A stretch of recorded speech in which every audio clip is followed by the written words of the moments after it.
नमस्कार, मैं हूं अंकुर और आप देख रहे हैं सत्य हिंदी का न्यूज बुलेटिन। एक नजर अब तक की सुर्खियों पर। तीसरे दिन भारत जोड़ो न्याय यात्रा नागालैंड के विस्मेमा कोहिमा से जारी रहेगी। गांधी के नेतृत्व में भारत जोड़ो न्याय यात्रा सोमवार शाम को नागालैंड पहुंची थी। इस दौरान राहुल गांधी ने अपनी भारत जोड़ो न्याय यात्रा के तीसरे दिन नागालैंड के कोहिमा में स्थानीय लोगों को संबोधित किया। उन्होंने कहा कि इससे कोई फर्क नहीं पड़ता कि आप एक छोटा राज्य हैं, आपको देश के आने सभी लोगों के बराबर होना चाहिए। यही भारत जोड़ो न्याय यात्रा का विचार है। उत्तर प्रदेश में मथुरा के श्री कृष्ण जन्मभूमि और शाही ईदगाह मामले पर इलाहाबाद हाईकोर्ट के फैसले पर सुप्रीम कोर्ट ने रोक लगा दी है। दिसंबर में हाईकोर्ट ने कृष्ण जन्मभूमि शाही ईदगाह मामले में कोर्ट की निगरानी में सर्वे कराने की मांग स्वीकार कर ली थी, लेकिन अब सुप्रीम कोर्ट ने इस सर्वे पर रोक लगा दी है। सुप्रीम कोर्ट ने मथुरा में कृष्ण जन्मभूमि शाही ईदगाह मस्जिद परिसर के निरीक्षण के लिए सर्वे कमिश्नर नियुक्त करने के इलाहाबाद हाईकोर्ट के आदेश पर रोक लगा दी। सुप्रीम कोर्ट ने कहा कि शाही ईदगाह मस्जिद परिसर में कोई सर्वे नहीं होगा। सुप्रीम कोर्ट ने कहा कि हाई कोर्ट में केस की सुनवाई चलती रहेगी, लेकिन कोर्ट कमिश्नर की नियुक्ति पर अंतरिम रोक रहेगी। अरविंद केजरीवाल सरकार ने दिल्ली के सभी विधानसभा क्षेत्रों में 16 जनवरी को सुंदरकांड का पाठ कराने का फैसला किया है। आम आदमी पार्टी की सरकार का कहना है कि हर महीने के पहले मंगलवार को शहर के सभी विधानसभा क्षेत्रों में सुंदरकांड का पाठ किया जाएगा। इसके बाद AIMIM के प्रमुख असदुद्दीन ओवैसी ने कड़ी प्रतिक्रिया दी है। उन्होंने कहा कि बिल्किस बानो के मसले पर इन लोगों ने चुप्पी बनाई रखी, लेकिन अब अयोध्या के राम मंदिर के आयोजन को देखते हुए ये फैसला ले रहे हैं। ओवैसी ने एक्स पर लिखा, RSS का छोटा रिचार्ज ने फैसला लिया है कि दिल्ली के हर विधानसभा क्षेत्र में हर महीने के पहले मंगलवार को सुंदरकांड पाठ का आयोजन किया जाएगा।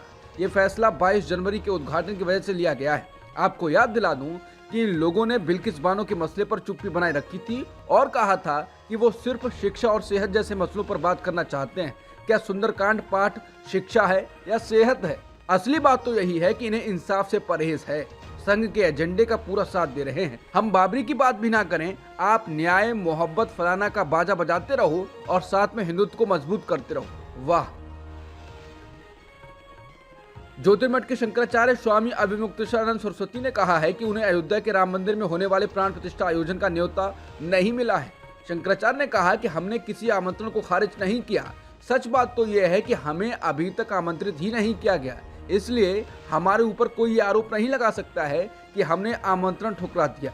उन्होंने कहा कि हम लोगों ने राम जन्मभूमि की प्राप्ति के लिए जो हमारा कर्तव्य था उसका निर्वाह किया है और इस बात का हमें संतोष है। हमारे मन में ऐसी कोई आकांक्षा नहीं है कि हमें आमंत्रण मिले।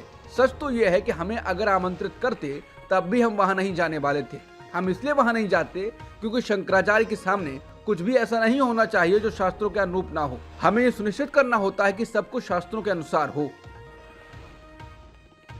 मुख्यमंत्री की कुर्सी संभालने के बाद मोहन यादव को राज्य को हिला देने वाले सेक्स स्कैंडल का सामना करना पड़ा। मुख्यमंत्री पर इस मामले में एक्शन लेने का दबाव बढ़ता गया। आखिरकार उस अफसर को बर्खास्त करने से जुड़ी जानकारी मुख्यमंत्री मोहन यादव ने आधी रात को अपने एक्स अकाउंट पर शेयर की। उन्होंने कहा, ऐसा हीन कार्य करने वाले किसी भी शख्स को शासकीय सेवा में रहने का कोई अधिकार नहीं है। दरअसल मध्य प्रदेश के रीवा की मूल निवासी पीड़ित छात्रा ने नौकरी के बदले में सेक्स की डिमांड की शिकायत ग्वालियर क्राइम ब्रांच में की थी।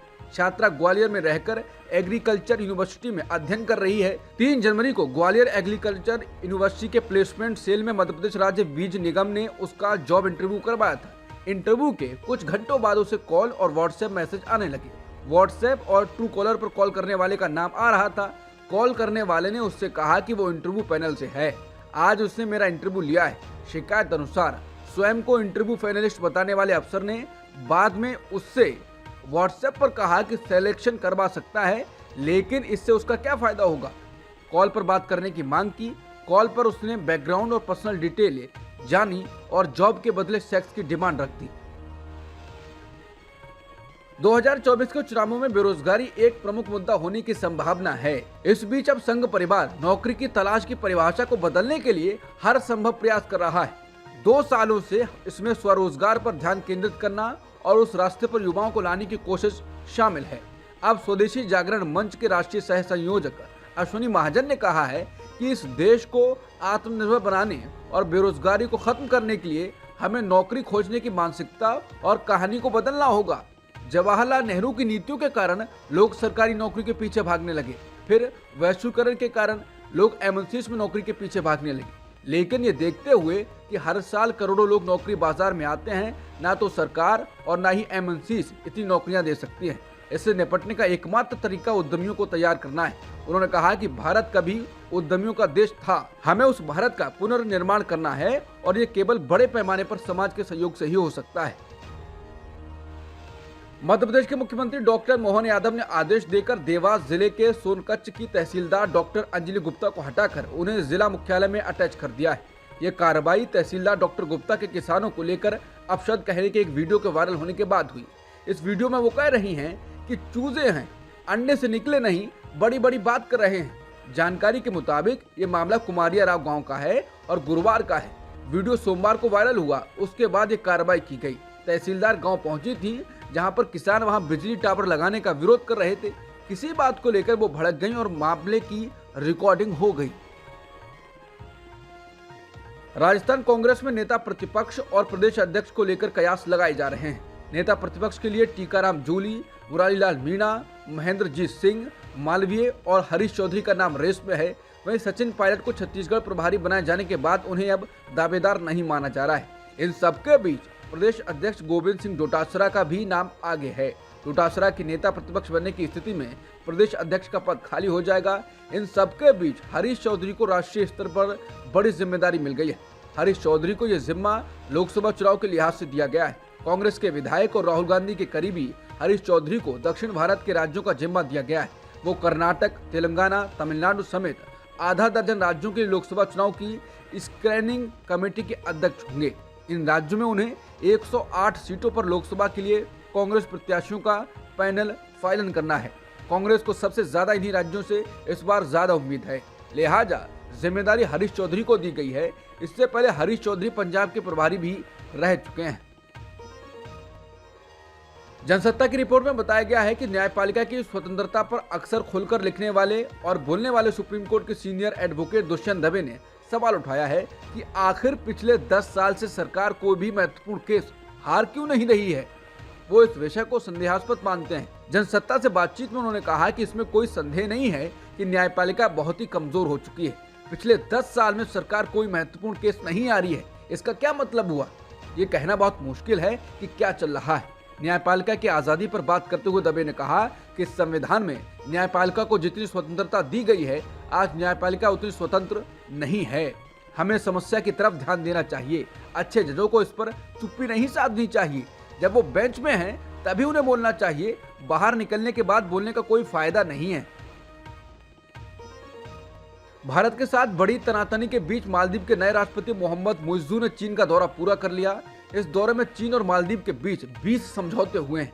मुइज्जू ने वो परंपरा भी तोड़ दी है जिसके तहत मालदीव का नया राष्ट्रपति पहला विदेशी दौरा भारत का करता था। मुइज्जू ने पहला दौरा तुर्की का किया था, उसके बाद यूएई गए और अब चीन का दौरा पूरा किया। इस बार के राष्ट्रपति चुनाव में मुइज्जू इंडिया आउट कैंपेन जोर शोर से चला रहे थे। चीन से लौटने के बाद उन्होंने ये भी ऐलान कर दिया कि मालदीव में तैनात 88 भारतीय सैनिकों को 15 मार्च तक लौट जाना होगा। क्योंकि मालदीव में पर्यटन सबसे बड़ा उद्योग है, इसलिए चीनी रिजॉर्ट कंपनियां वहां काफी पहले से सक्रिय रही हैं। कोविड के दौरान जब ज्यादातर देशों ने मालदीव के पर्यटन उद्योग में अपना काम बंद कर दिया था, तब भी चीनी कंपनियां यहां पैसा लगा रही थी। लेकिन चीनी कंपनियों का यह पैसा बाजार से इकट्ठा नहीं किया गया था, ये पैसा चीन के सरकारी बैंकों का था, यानी ये सीधे तौर पर चीन की सरकार का पैसा था। बीबीसी की रिपोर्ट के अनुसार मुइज्जू के आने के बाद इस पैसे पर मोहर लग गई है, यानी ऐसा पैसा जो अब तक अनौपचारिक तरीके से आ रहा था, अब औपचारिक हो जाएगा। इसका मतलब ये हुआ कि अगर चीनी निवेश के संबंध में भविष्य में कोई विवाद होता है तो मामला चीन की अदालत में जाएगा और मालदीव सरकार हर्जाना भरने के लिए बाध्य हो जाएगी। इस समझौते से चीन ने मालदीव सरकार को अपनी शर्तों से बांध दिया है। भविष्य में मालदीव में कोई दूसरी सरकार भी आए तो भी उसे ये समझौता बाध्यकारी होगा। बीबीसी की रिपोर्ट के अनुसार मालदीव के लिए भारत का जो कूटनीतिक रवैया रहा है, उसकी वजह समझाते हुए अरविंद येलेरी कहते हैं कि श्रीलंका, बांग्लादेश और पाकिस्तान जैसे देशों ने चीन से कर्ज लेकर समझ लिया है कि इसके क्या खतरे हैं, लेकिन मालदीव के लिए वो समय अभी भी नहीं आया है।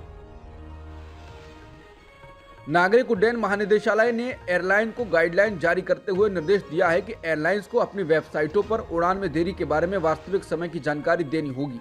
प्रभावित यात्रियों को व्हाट्सएप संदेशों और ईमेल के माध्यम से सूचित करना चाहिए। हवाई अड्डों पर अपने कर्मचारियों को यात्रियों के साथ बात करने के लिए संवेदनशील बनाना चाहिए। बता दें, कोहरे के कारण फ्लाइट्स देर से चल रही हैं। 2 दिनों पहले इंडिगो एयरलाइंस में एक यात्री ने इसी बात पर कैप्टन को थप्पड़ मार दिया था, जिसके बाद हंगामा हो गया। ईरान के रिवॉल्यूशनरी गार्ड्स ने इराक के कुर्दिस्तान क्षेत्र में इजरायल के जासूसी मुख्यालय पर हमला किया। ईरानी सुरक्षा बल ने कहा कि उसने इस्लामिक स्टेट के ठिकाने पर सीरिया में भी हमला किया। इस घटनाक्रम से युद्ध का खतरा बढ़ गया है। ईरान ने कहा है कि वो आतंकी ठिकानों को खत्म करने के लिए अभी और हमले करेगा। अमेरिका ने ईरान के हमलों की कड़ी निंदा की है। भारतीय मूल के विवेक रामास्वामी ने अमेरिकी राष्ट्रपति चुनाव के लिए रिपब्लिकन पार्टी से अपनी दावेदारी का कैंपेन वापस ले लिया है।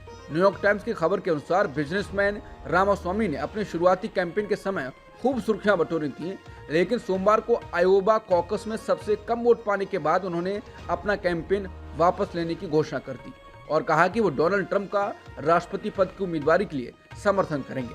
ट्रंप ने आयोवा से कॉकस जीत लिया है, वहीं रॉन डिसेंटस दूसरे नंबर पर रहे। बता दें, अमेरिका में इसी साल राष्ट्रपति का चुनाव है। अब तक की सुर्खियों में इतना ही। बाकी खबरों के लिए बने रहिए सत्य हिंदी.com के साथ।